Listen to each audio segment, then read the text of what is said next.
नमस्कार दोस्तों, जय जोहार। स्वागत है आप सभी का हमारे यूट्यूब चैनल पर। चलिए हम लोग अपने आधुनिक भारत के इतिहास वाला जो सीरीज पढ़ रहे थे हम लोग उसको आगे कंटिन्यू करते हैं।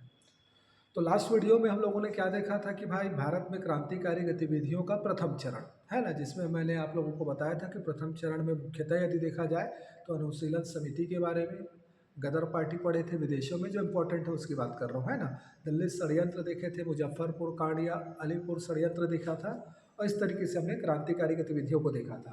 अब क्या होता है भारत में, तो देखिए कांग्रेस निष्क्रिय हो गई थी 1907 से, हम लोगों ने देखा था। और 1907 के बाद जब गरम और नरम दल का विभाजन हो गया था, उसके बाद थोड़ा सा क्रांतिकारी गतिविधियां आरंभ हुआ। और क्रांतिकारी गतिविधियों के बाद आप देखिए वो खत्म होता है, उसके आसपास फिर होम रूल आंदोलन स्टार्ट होता है 1916 से 1918 के मध्य। ठीक है, तो होम रूल आंदोलन ने क्या किया था, एक तरफ से देखा जाए तो राष्ट्रवादी आंदोलन को निरंतरता प्रदान की, मतलब गैप नहीं होने दिया। ठीक है, और इसी बीच हम देखेंगे कि ये जो आंदोलन स्टार्ट होता है इसके बाद फिर कंटिन्यू आंदोलन क्या होगा, चालू हो जाएगा। तो अभी टॉपिक देखते हैं होम रूल आंदोलन। मुख्यतः इसमें को पढ़ना क्या है अपने को, तो पढ़ने के पॉइंट ऑफ व्यू से देखा जाए तो आप देख रहे हैं आपस अपने को क्या क्या समझना है इसमें। एक देखना है क्या था, दूसरा देखना है कारण क्या था, उद्देश्य भी देखेंगे, विशेषता भी देखेंगे, महत्व भी देखेंगे, और पतन के कारण। मतलब ऑल ओवर आपका ना होम रूल आंदोलन कंप्लीट, चाहे प्री हो चाहे मेंस हो। ओके, वनडे एग्जाम का क्वेश्चन हो चाहे मेंस का कोई क्वेश्चन करे, सीजीपीएससी एमपीपीएससी या जो भी एग्जाम होता है मेंस का, उसमें अगर डिस्क्रिप्टिव क्वेश्चन पूछे तो हमारा ये क्लियर रहेगा। ठीक है जी, चलिए अब देखते हैं क्या था। तो देखिए क्या था, मैं थोड़ा सा पहले बात करते हैं। तो होम रूल का अर्थ, तो होम रूल मतलब होम का रूल, स्व का शासन या स्वराज्य। ठीक है, इसका सिंपल सा अर्थ क्या है, होम रूल का स्वशासन या स्वराज्य, इसका क्या होता है अर्थ है होम रूल शब्द का। याद रखिएगा, सर्वप्रथम आयरलैंड के रेडमंड ने क्या किया था, होम रूल लीग की स्थापना की थी। ठीक है, किसने, रेडमंड ने, आयरलैंड के, इसने क्या किया था, होम रूल लीग की स्थापना की थी। और ब्रिटिश सरकार के अधीन शासन चाहते थे। कौन, ये जो आयरलैंड में चल रहा था रेडमंड के द्वारा, इसका मतलब क्या था कि इन्होंने होम रूल लीग के अधीन, सॉरी इन्होंने क्या किया था, सर्वप्रथम होम रूल लीग की स्थापना की थी। और होम रूल क्या था, तो हम क्या बोल सकते हैं कि ब्रिटिश सरकार के अधीन स्वशासन करना। मतलब एक तरफ हम लोग ब्रिटिश सरकार के अधीन हैं, लेकिन शासन जो होगा वो हमारा खुद का होगा, हम स्व शासन करेंगे खुद। आपके अधीन रहकर हम स्वयं क्या करेंगे, शासन करेंगे। इसी को बोला जा रहा है क्या, होम रूल। और इसी को बोला जा रहा है क्या, इसको लेकर जो आंदोलन चलाया गया उसको क्या बोला गया, होम रूल आंदोलन। अब क्या था करके यहाँ देखो, आयरलैंड की तर्ज पर भारत में एनी बेसेंट और बाल गंगाधर तिलक, किसके द्वारा बोला जा रहा है, एनी बेसेंट और बाल गंगाधर तिलक, थोड़ा सा नाम याद रखना है। भारत में इन्हीं दोनों ने नेतृत्व किया था और इन्हीं दोनों के नेतृत्व में यह आंदोलन चला। तो क्या लिखा है देखो, आयरलैंड की तर्ज पर भारत में एनी बेसेंट और बाल गंगाधर तिलक के नेतृत्व में स्वशासन या स्वराज्य की मांग को लेकर चलाया गया आंदोलन था। मतलब ऐसा आंदोलन ना आयरलैंड में भी चला था कि भाई हमको क्या चाहिए, स्वशासन चाहिए। और आयरलैंड में क्या किया गया, होम रूल लीग की स्थापना की गई, वहाँ आंदोलन चला। तो वहाँ जैसा आंदोलन चला था ना, वैसे ही आंदोलन यहाँ भी किसके द्वारा चलाया गया, बाल गंगाधर तिलक और एनी बेसेंट के द्वारा। और इसी आंदोलन को क्या बोला गया, होम रूल आंदोलन। क्लियर हो रहा है, चलिए आगे बढ़ते हैं। अब देखिए इसकी पृष्ठभूमि क्या थी, होम रूल आंदोलन की पृष्ठभूमि। तो हम जान रहे हैं, देखिए 1907 का जो सूरत अधिवेशन था, जिसको हम सूरत विभाजन के नाम से जाना जाता है, तो किस चीज़ का विभाजन, गरम दल और नरम दल। कांग्रेस दो टुकड़ों में विभाजित हो गई थी, एक नरम दल और गरम दल, मतलब गरम दल को बाहर कर दिया था कांग्रेसियों ने। ठीक है, तो ये सूरत का विभाजन हुआ था। ठीक है, तो वहाँ से कांग्रेस क्या हो गई थी, निष्क्रिय हो गई थी। दूसरा चीज़ क्या, तिलक की मांडले जेल से रिहाई। मतलब क्या होता है, तिलक ने अपने लेख, अपना एक मतलब उनका मराठा और केसरी नाम से दो पत्रिका जारी होता था, उसमें उन्होंने क्या कर दिया था, एक लेख लिखा था जिसमें अफजल शाह की जो हत्या, अफजल खां की जो हत्या की गई थी शिवाजी के द्वारा। ठीक है, अब शिवाजी के द्वारा अफजल खां की हत्या की गई थी, उसको सही ठहराया था। आपने सुना होगा अफजल खां को मार दिया था शिवाजी ने, जब शिवाजी पढ़े होंगे तो बगनख से। तो उस चीज़ को ना तिलक ने सही ठहराया था अपने लेख में। तो राष्ट्र विरोधी गतिविधियों को या आप क्या कर रहे हो, मतलब असद्भावना फैला रहे हो, है ना, उग्र मानसिकता को बढ़ावा दे रहे होकर के तिलक को ना देशद्रोह का आरोप लगाकर 6 साल के लिए जेल में डाल दिया था। 1908 से लेकर 1914 तक बर्मा के मांडले जेल में। तो क्या बोला जा रहा है, तिलक की मांडले जेल से रिहाई। तो मतलब एक तरफ क्या, सूरत के बाद कांग्रेस क्या हो गई थी, निष्क्रिय हो गई थी 1907 के बाद, ठीक। दूसरा क्या, उसके बाद तिलक 1914 में रिहा होकर आते हैं जेल से। तिलक की मांडले जेल से क्या रिहाई। एनी बेसेंट की सक्रियता, मतलब थियोसॉफिकल सोसाइटी की जो मेंबर बन के आई थी यहाँ पर, एनी बेसेंट है ना, वो भी चाह रही थी कि कुछ गतिविधियां हो करके। और क्या बोला जा रहा है, बम्बई प्रेसिडेंसी के चुनाव में नरम दल और गरम दल की बात नहीं बनी। ये एक बात है 1914 का। 1914 में क्या होता है, बम्बई प्रेसिडेंसी का चुनाव होता है, तो वहाँ पर क्या होता है, जो सर्वेंट ऑफ इंडिया सोसाइटी थी गोपाल कृष्ण गोखले की, है ना, उनके द्वारा गरम दल वालों को प्रचार प्रसार नहीं करने दिया, उसे पार्टिसिपेट करने नहीं दिया गया। तो गरम दल और नरम दल का ना मतलब, तिलक चाह रहे थे कि यहाँ से हम लोग बम्बई प्रेसिडेंसी के चुनाव से आपस में मिलकर सक्रिय हो जाए करके, लेकिन ये नहीं होने दिया गया। तो इसी पृष्ठभूमि में क्या होता है, कुछ कारणों के साथ आंदोलन की शुरुआत होती है। अब देखिएगा यहाँ पर मैं पॉइंट लिखा हूँ, इसका उद्देश्य क्या था होम रूल आंदोलन का। तो पहला उद्देश्य क्या था, स्वराज्य प्राप्त करना, कनाडा और ऑस्ट्रेलिया की तर्ज पर। मतलब कनाडा और ऑस्ट्रेलिया में जैसा ब्रिटिशर्स ने क्या किया था, उनको स्वशासन करने का अधिकार दिया था तत्कालिक समय में, वैसे ही ये चाह रहे थे कि हमको भी क्या किया जाए, स्वशासन दिया जाए करके, ठीक है। दूसरा क्या बोला जा रहा है, संवैधानिक तरीके से स्वशासन की प्राप्ति। मतलब ऐसा नहीं कि कोई क्रांतिकारी गतिविधियाँ करना है ना, हिंसा करना, ऐसा नहीं था। संवैधानिक दायरे में रहते हुए क्या करना था, स्वशासन की प्राप्ति करना था, यह भी उद्देश्य था। और तीसरा क्या बोला जा रहा है, ब्रिटिश विरोधी संघर्ष को गति प्रदान करना। मतलब जो गति क्या हो गई थी, रुक गई थी कांग्रेस के विभाजन के बाद, सूरत अधिवेशन के बाद, उस गतिविधियों को निरंतरता प्रदान करना। तो क्या, ब्रिटिश विरोधी संघर्ष को गति प्रदान करना, यह भी इसका क्या था, प्रमुख उद्देश्य था।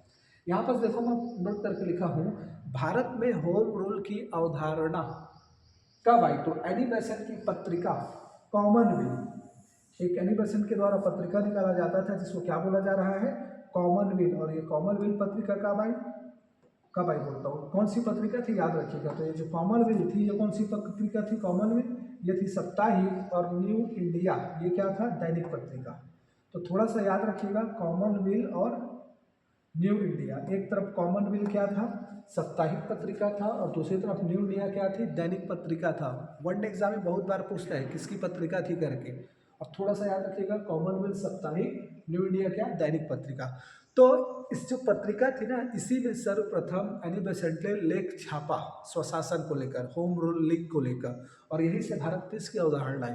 क्लियर हो रहा है, ये चीज़ को मैं यहाँ मेंशन किया। कभी भी आपसे पूछे कि सर्वप्रथम स्वशासन या होम रूल की अवधारणा किस पत्रिका के माध्यम से भारत में आई है, तो किस पत्रिका के माध्यम से, कॉमनवेल्थ और न्यू इंडिया। कॉमनवेल्थ और न्यू इंडिया किसकी पत्रिका थी, तो क्या बोलेंगे यहाँ, एनी बेसेंट की पत्रिका। तो हमने क्या देखा कि पृष्ठभूमि क्या थी होम रूल आंदोलन की, किस पृष्ठभूमि में मतलब ये आंदोलन की शुरुआत हो रही है। दूसरी तरफ क्या, इसका उद्देश्य क्या था और क्या था। तो क्या था, हम सिंपल सा बोल दिए, आयरलैंड की तर्ज पर स्वशासन की मांग को लेकर चलाया गया आंदोलन था। संवैधानिक दायरे में रहकर स्वशासन प्राप्त करना था, और ब्रिटिश विरोधी गतिविधियों को क्या करना था, बढ़ावा देना था। ये इसका क्या था, प्रमुख उद्देश्य था। फर्स्ट टाइम अवधारणा कब आई है, तो कॉमनवेल्थ और न्यू इंडिया में प्रथम बार यह अवधारणा आई, ठीक है जी। अब देखो कारण पे आते हैं कि क्या क्या कारण था। तो पहला कारण जो आपको कॉमन सेंस समझ में आ रहा है क्या, कांग्रेस की निष्क्रियता। भाई 1907 के बाद कांग्रेस क्या हो गई थी, निष्क्रिय हो गई थी। कांग्रेस के मंच से कोई भी राष्ट्र विरोधी या राष्ट्र विरोधी नहीं, कांग्रेस के मंच से कोई भी ब्रिटिश विरोधी गतिविधियां संचालित नहीं हो रही थी। तो कांग्रेस क्या हो गई थी, निष्क्रिय हो गई थी। ये एक बहुत बड़ा कारण था। दूसरा क्या बोला जा रहा है, बाल गंगाधर तिलक का मांडले जेल से रिहा होकर आना और पुनः सक्रिय होने की चाह रखना। बाल गंगाधर क्या थे ना, बहुत उग्र थे, उग्र प्रवृत्ति के थे, है ना। और उनका जो कट्टर विरोधी थे वो थे गोपाल कृष्ण गोखले और फिरोज शाह मेहता, नरमपंथी नेता, और इनका बहुत प्रभाव था कांग्रेस में।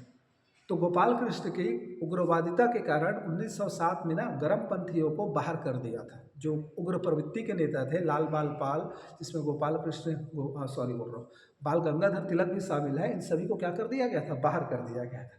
तो क्या होता है, बाहर करके कांग्रेस बाहर होने के कारण एक तरफ कांग्रेस निष्क्रिय हो गई और दूसरी तरफ तिलक भी भाई क्या थे, एक राष्ट्रवादी नेता थे। ये स्वयं चाहते थे कि ब्रिटिश विरोधी गतिविधियां को करें हम लोग, जितना जल्दी हो सके स्वशासन प्राप्त हो और देश क्या हो, आज़ाद हो करके। तो जब ये कांग्रेस के निष्कासित हुए, उसके बाद आगे चल कर मांडले जेल में रहे, तो इनको लगा फिर जब वहाँ से रिहा हुए तो नहीं भाई, कांग्रेस में शामिल होना है और फिर से गतिविधियों सक्रिय होकर क्या करना है, ब्रिटिश विरोधी गतिविधियों को चालू करना है करके। क्लियर हो रहा है। तो इनके में भी क्या था, पूरा सक्रिय होने की इच्छा, इनमें में इच्छा थी कि भाई फिर से क्या करना है, कुछ ना कुछ काम करना है करके। तीसरा क्या बोला जा रहा है, एनी बेसेंट के द्वारा अपनी गतिविधियों को विस्तार करने की चाहत रखना। एनी बेसेंट भी चाहती थी कि मैं भी सक्रिय हूँ, है ना, मैं भी कुछ ना कुछ ब्रिटिश विरोधी गतिविधियां करूं, भारत की आज़ादी में कांग्रेस के साथ शामिल हो जाऊं करके। वो जानते थे बिना कांग्रेस के साथ शामिल हुए मैं अपना काम नहीं कर सकती करके। तो एक तरफ एनी बेसेंट भी जोर दे रही थी कांग्रेस को कि कुछ ना कुछ करना है करके। उसके बाद क्या बोला जा रहा है, 1919 के अधिनियम के प्रावधानों से कांग्रेस की असंतुष्ट थी। आपको पता होगा 1919 का जो आया था मार्लियामेंटो सुधार, 1919 का अधिनियम, इसको मार्लियामेंटो सुधार भी कहा जाता है। एक मुख्य प्रावधान था क्या, पृथक निर्वाचन। तो कांग्रेस का जो नेता थे वो सभी क्या हो गए थे, असंतुष्ट हो गए थे इस अधिनियम से, यह भी एक कारण था। उसके बाद देखो बम्बई अधिवेशन 1915 का जो बॉम्बे अधिवेशन हुआ था ना, इसमें ना सहमति बन गई थी किस चीज़ की, ये जो विभाजन हुआ था, और क्या बताया, सूरत विभाजन, गरम और नरम दल का जो विभाजन हुआ था, उस विभाजन को दोनों में आपस में मिलने की सहमति जो बनी थी वो कहाँ बन गई थी, 1915 के बॉम्बे अधिवेशन में। नाम याद रखिएगा थोड़ा सा, SP सिन्हा, ये बॉम्बे अधिवेशन की अध्यक्षता किए थे, है ना, नाम थोड़ा सा याद रखना है, SP सिन्हा। और इस अधिवेशन में क्या हुआ था, कांग्रेस के गरम और नरम दल के विलय के लिए सहमति बन चुकी थी।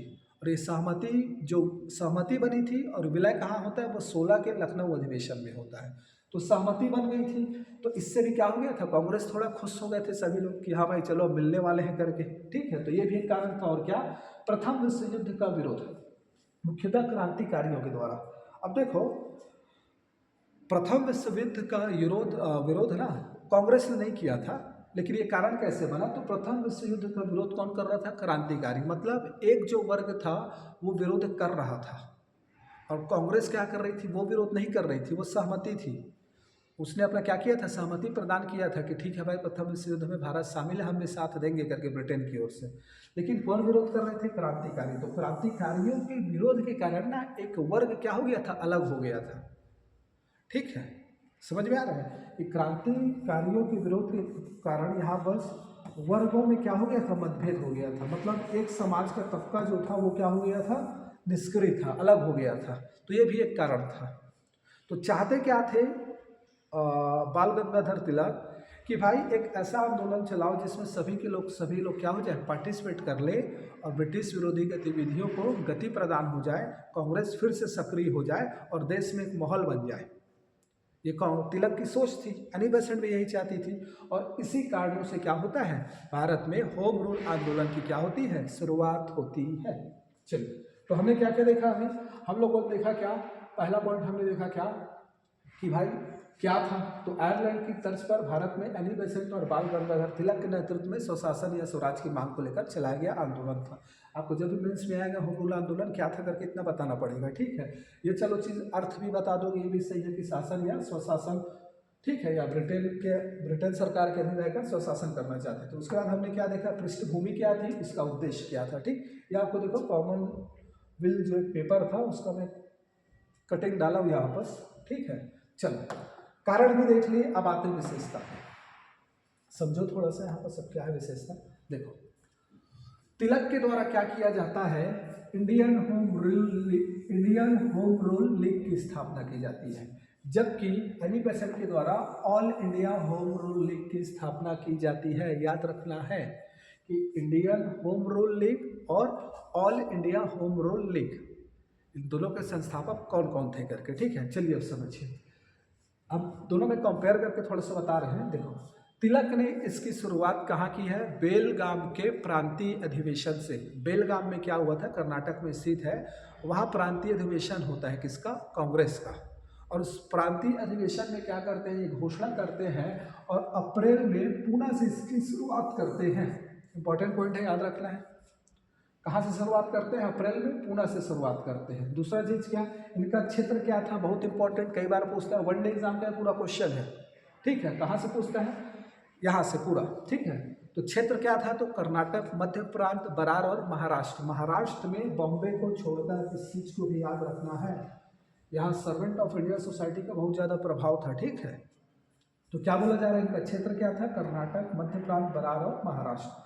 इनकी पत्रिका क्या थी? तो केसरी और मराठा के माध्यम से क्या करते थे? प्रचार प्रसार करते थे। याद रखना है, केसरी और मराठा। मैं ना बाल गंगाधर तिलक पर ना एक सेपरेट 5 से 10 मिनट का वीडियो लाऊंगा एग्जाम के पॉइंट ऑफ व्यू से, और थोड़ा सा जो जानना चाहिए जागरूक नागरिक होने के नाते उतना अपन जान जाएंगे उसमें, ठीक है। उनका थोड़ा सा देखेंगे, कुछ कुछ एग्जाम के पॉइंट ऑफ व्यू से सफिशिएंट रहेगा। तो देखो, ये क्या कर रहे थे? केसरी और मराठा के माध्यम से क्या कर रहे थे? अपने आंदोलन का प्रचार प्रसार कर रहे थे, होम रूल लीग का, और जगह जगह क्या करते थे? सभा और सम्मेलन करते थे। यही काम कौन कर रही थी? ये भी कर रही थी पत्रिका क्या? कॉमनवेल्थ और न्यू इंडिया के माध्यम से। कौन? Annie Besant. और ये भी जगह जगह क्या कर रही थी? अपना सभा और सम्मेलन कर रही थी। चलो, तो इन्होंने शुरुआत कहाँ किया? पूना से। सितंबर में मद्रास के अडयार से एनी बेसेंट इसका शुरुआत करती है, ठीक है। तो सबसे पहले शुरुआत किसने कर दिया था? तिलक ने। तिलक ने पहले शुरुआत किया, उसके बाद किसने किया? एनी बेसेंट ने। तिलक ने अप्रैल में किया, एनी बेसेंट ने सितंबर में किया, 1916, ठीक है। और ये ये कहाँ से की है? तो ये शुरुआत की है पूना से, और ये कहाँ से शुरुआत की है? मद्रास के अडयार से, ठीक है। इतना क्लियर हो गया। अब दूसरा क्षेत्र, इनका क्षेत्र क्या था? कर्नाटक, मध्य प्रांत, बरार और महाराष्ट्र। लेकिन महाराष्ट्र में क्या? बॉम्बे को छोड़कर। इनके क्षेत्र के अलावा संपूर्ण क्षेत्र किसके अधीन था? एनी बेसेंट के अधीन था, ठीक है। तीसरा क्या बोला जा रहा है? पत्रिका।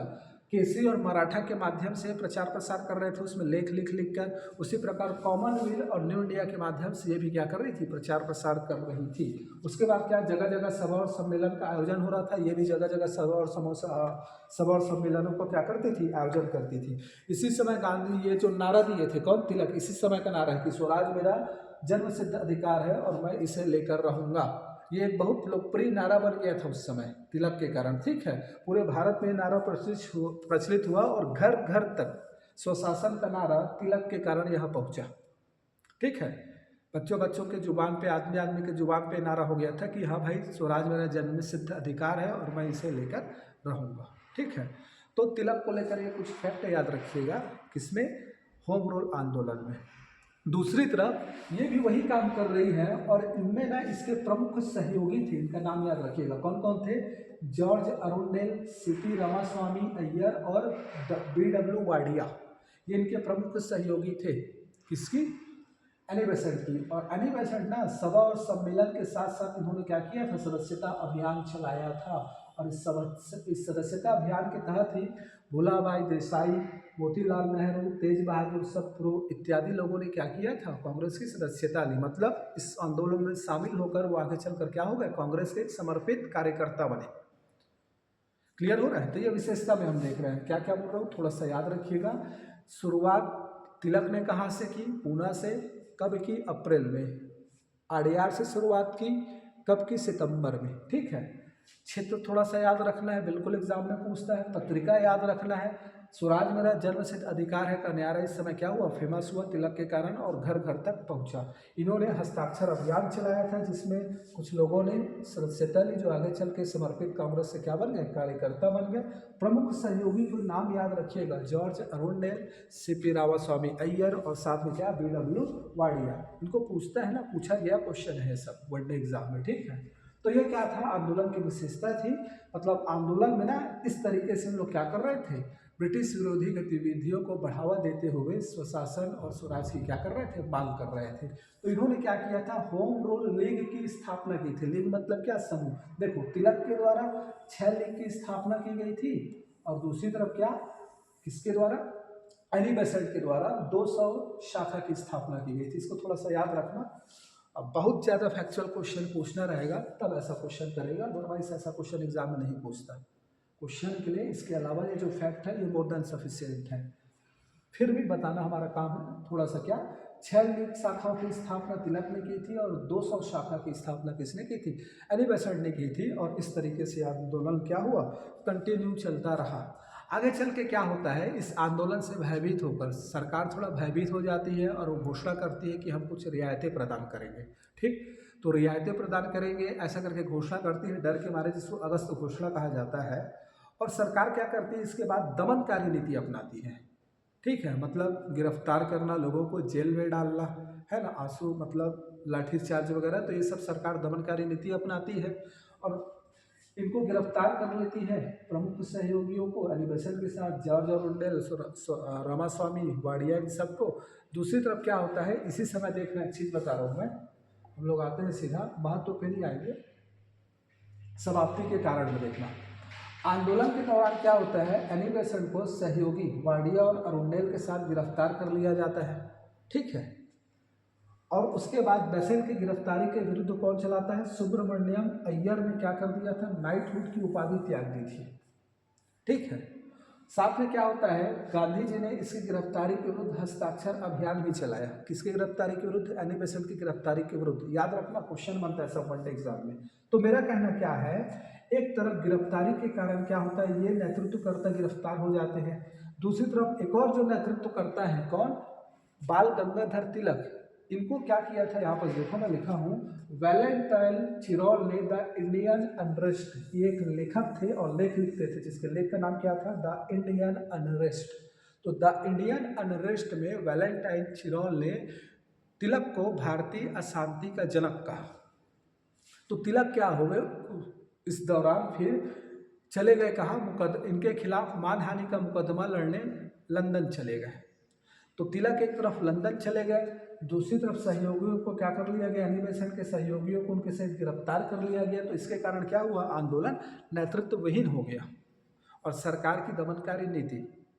ठीक है, तो इनके परिणाम स्वरूप आंदोलन क्या हो गया, समाप्त हो गया। तो भाई देखो यहाँ पर मैं लिखा हूँ क्या, समाप्ति के कारण। पहला क्या, सरकार की दमनकारी नीति, ये मेंस के पॉइंट ऑफ व्यू से है ना, आप लोग अगर मेंस का भी लिखोगे तो आप लोग को समझ में आएगा। दूसरा क्या, आंदोलन का नेतृत्वहीन हो जाना, तिलक का लंदन चले जाना और बेसेंट को सहयोगियों के साथ गिरफ्तारी। और तीसरा क्या, आंदोलन की सामाजिक प्रकृति। आंदोलन की सामाजिक प्रकृति इन द सेंस का यहाँ पर समझो भाई, कोई भी आंदोलन हो, है ना भाई, ऐसा तो नहीं 2 ही 4 नेता मिलकर करेंगे। जब तक आम जनता उसमें सहभागी नहीं होगी, पार्टिसिपेट नहीं करेगी, फिर वो आंदोलन कैसे आंदोलन कहलाएगा, है ना। तो भीड़ चाहिए लोगों की।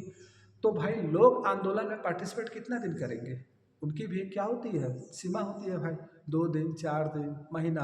भाई और कुछ काम धाम नहीं है क्या, जीविकोपार्जन के लिए करना पड़ता है।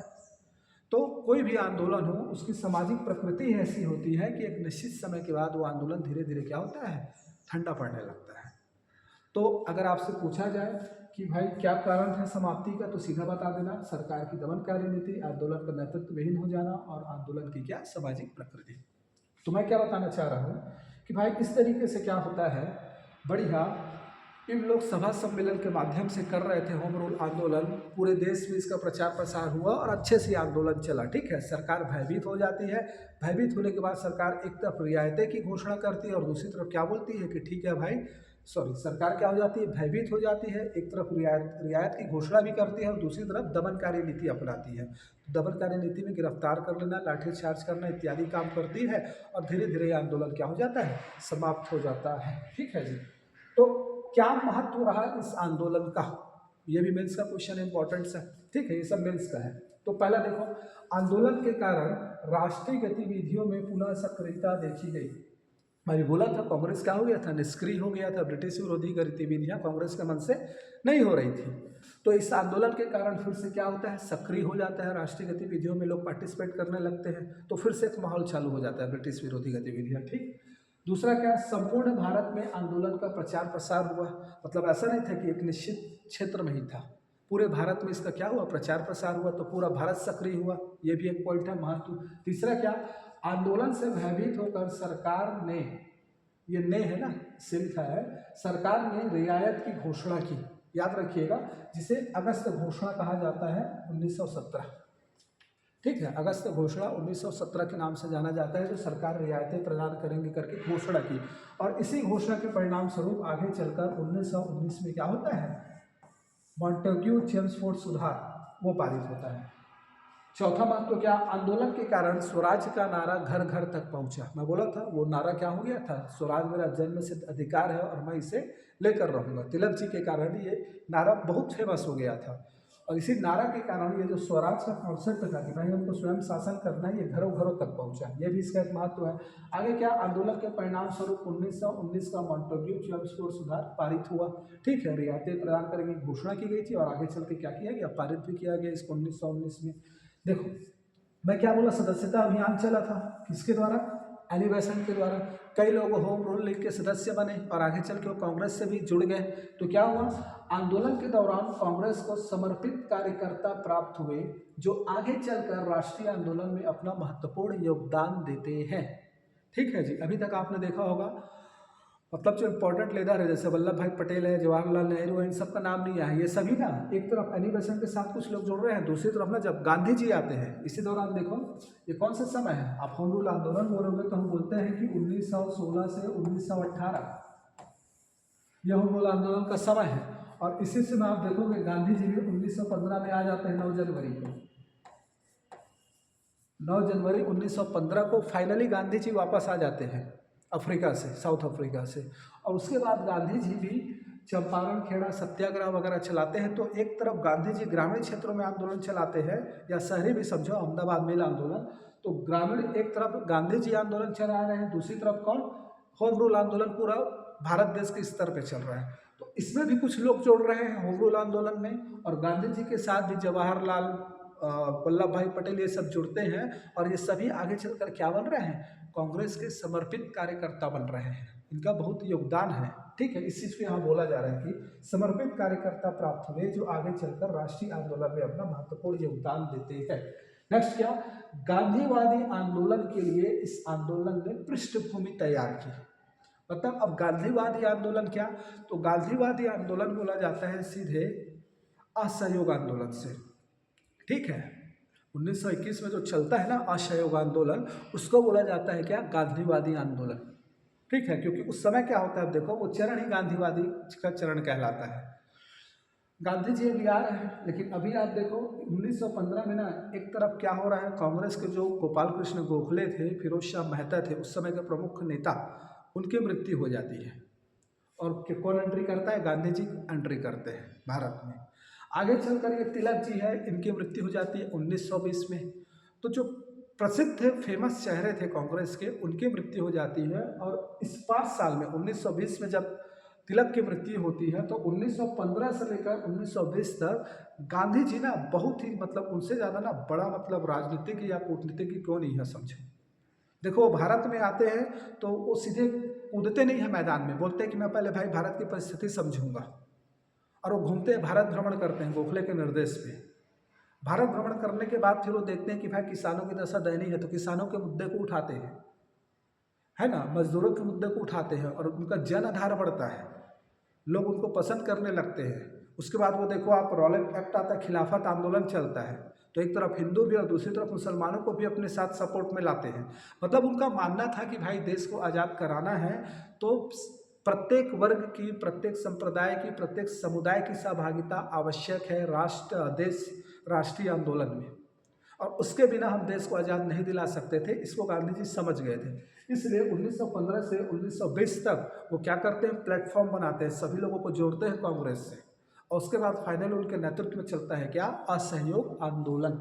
तो असहयोग आंदोलन, वही आंदोलन के लिए क्या हुआ, इस आंदोलन ने पृष्ठभूमि तैयार कर रही है। ये भी सविनय अवज्ञा आंदोलन, सॉरी, होम रूल आंदोलन भी पृष्ठभूमि तैयार कर रही है। दूसरी ओर गांधी जी स्वयं भी पृष्ठभूमि तैयार कर रहे हैं। एक तरफ से कांग्रेस क्या हो रही है, सक्रिय हो गई है, तो सक्रिय होकर अब क्या होगा, आगे चल के व्यापक स्तर पे आंदोलन होगा जिसको क्या बोला जाएगा, असहयोग आंदोलन। तो ये कुछ इंपॉर्टेंट महत्व है। अगर आप देखो ऐसा है ना, मॉडर्न हिस्ट्री महत्व में, कारण में, पृष्ठभूमि में, ये सब ऐसा पॉइंट है कि मेंस के पॉइंट ऑफ व्यू से है, और आपका जितना अंडरस्टैंडिंग रहेंगे ना उतना ज़्यादा आप इसमें पॉइंट ऐड कर सकते हो। डिपेंड करेगा कितने मार्क्स का पूछा है। आपको 4 मार्क्स का पूछा है तो ये सफिशिएंट है, 8 मार्क्स के लिए भी सफिशिएंट है। इसका लेंथ थोड़ा बढ़ा दो, उसको डिफाइन करो, हो जाएगा। ठीक है, तो परिस्थितियाँ क्या हो रही है, लिंक करना, ये सब आना चाहिए। चलो, समाप्ति के कारण मैं बता दिया, सरकार की दमनकारी नीति, आंदोलन का नेतृत्व विहीन हो जाना और आंदोलन की सामाजिक प्रकृति। एक पॉइंट है यहाँ पर याद रखिएगा, एनी बेसेंट को गिरफ्तार किया गया था, अच्छा बताया तो था, नाइटहुड की उपाधि सुब्रमण्यम अय्यर ने त्याग दिया था। तो जब एनी बेसेंट को गिरफ्तार किया ना, तो यहाँ पर 2 पॉइंट याद रखिएगा, बहुत इंपॉर्टेंट है ना, एग्जाम में पूछते हैं वनडे एग्जाम में। पहला क्या, वाडिया और अरुंडेल और एनी बेसेंट तीनों को गिरफ्तार किया गया। तो इनकी गिरफ्तारी के विरुद्ध में एक तरफ गांधी जी हस्ताक्षर अभियान चलाते हैं और दूसरी तरफ सुब्रमण्यम अय्यर जो होते हैं वो नाइटहुड की उपाधि का क्या कर देते हैं, त्याग कर देते हैं। ठीक, गांधी जी वैलेंटाइन चिरौल के खिलाफ कहाँ चले जाते हैं, उनके विरुद्ध मानहानि का दावा ठोकने लंदन चले जाते हैं, क्योंकि उनको क्या बोला गया है, अशांति का जनक, भारतीय अशांति का जनक। किसने बोला है, वैलेंटाइन चिरौल ने। और लेख कौन सा था, the unrest India, the Indian unrest, इसको भी थोड़ा सा याद रखिएगा। चलिए, आई होप मैं अपने तरफ से थोड़ा सा होम रूल आंदोलन को समझाने का प्रयास किया था कि भाई स्वशासन की मांग को लेकर भारत में चलाया गया आंदोलन था, किसके किसके द्वारा, तो तिलक और बेसेंट के द्वारा, है ना। ईयर यहाँ पर मैं लिखना भूल गया था, है ना, यहाँ पर क्या रहेगा, 1916 से 1918। इससे ना ज़्यादा आपको जानने की भी जरूरत नहीं है, मोर देन सफिशिएंट है, इतना पढ़िए। नेक्स्ट वीडियो अब इसका मैं आगे का लेके आऊँगा, आगे का नहीं लाएंगे, अब हम लोग उठाएंगे गांधी जी को। एक बार ना नहीं, एक बार अपन ने क्या पढ़ेंगे, रॉलेट एक्ट पढ़ लेंगे 1919, रॉलेट एक्ट सत्याग्रह वगैरह। उसके बाद फिर हम लोग गांधी जी के चरण को उठाएंगे और गांधी जी का चंपारण खेड़ा, अफ्रीका में गांधी जी, चंपारण खेड़ा, अहमदाबाद मिल आंदोलन।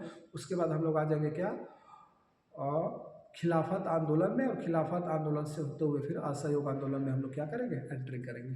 अगर लास्ट वीडियो आपको समझ में नहीं आएगा तो पिछला वीडियो देख लीजिएगा, है ना। चलिए, कुछ भी डाउट होगा तो पूछ लीजिएगा कमेंट करके। मिलते हैं नेक्स्ट वीडियो में अगले टॉपिक के साथ। वीडियो अच्छा लगा होगा, इन्फॉर्मेशन सही लगा होगा तो भाई थोड़ा लाइक कर देना और ज़रूरतमंदों तक ये वीडियो पहुंचाओ, है ना। मैं पूरा सीरीज लेके आऊँगा इसका, हो सकता है थोड़ा टाइम लगे, 1 महीना, लेकिन पूरा वीडियो 1947 तक मैं कंप्लीट करूँगा, एंशियंट मॉडर्न हिस्ट्री का। मिडावल हिस्ट्री भी मेरा बचा, उसको भी कंप्लीट करूँगा। उसके बाद फिर देखूँगा, इकोनॉमिक्स तो ऑलरेडी है, इसमें बच क्या जाएगा, जियोग्राफी और पॉलिटी, है ना, उसको भी धीरे धीरे मैं डालूंगा। ठीक है, चलिए मिलते हैं नेक्स्ट वीडियो में, धन्यवाद।